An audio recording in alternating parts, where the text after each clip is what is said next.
These were my July reads. I only had one book that did not hit 5 stars this month, and I'm seriously so happy about it because honestly, how many times do you have an entire month of 5-star reads?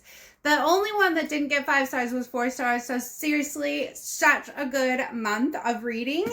Let's kick it off with, let's start with the 4-star read, okay? Now, I did not like this book. However, it just didn't hit the way the first book hit.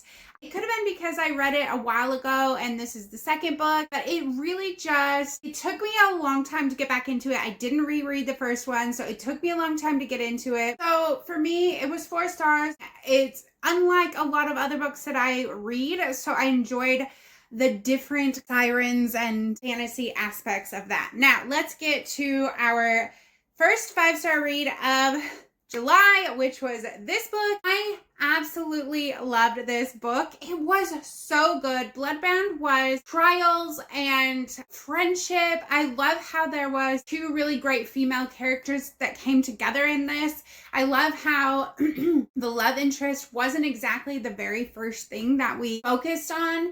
Dragon aspects. There was bloodbound. What is it called when you oh my god.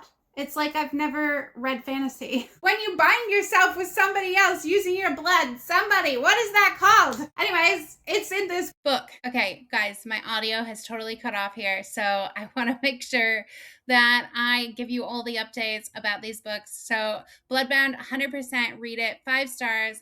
The next books that I want to talk about is this duology, which was Metal Slinger and Lightwielder. Honestly, such great books.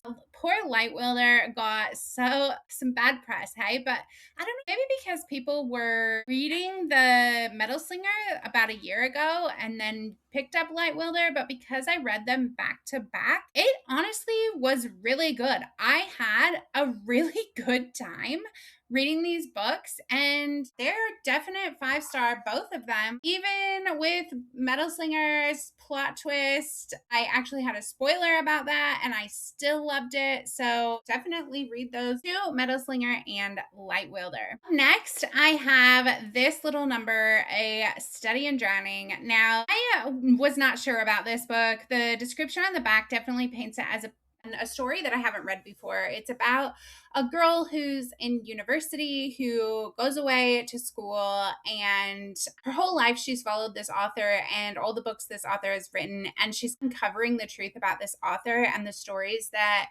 he wrote, and goes on this journey to this like mythical place or this fantasy place where strange things are happening. I was definitely like looking around at night, scared of getting nightmares after this book. It wasn't horror, but there was some scarier spots. There is romance in here, but it is a YA book, so there's no spice.